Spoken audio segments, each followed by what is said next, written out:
On your 2026 Genesis GV70 like this one, if your sunroof is not working, that it's just dead completely, then there's a likely chance that the fuse on it needs to be replaced.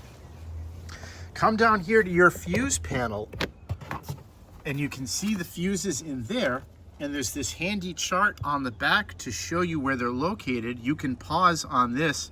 Let me get it into focus. You can pause right there, and then you can see that the sunroof one is located in the second column, about 4 down.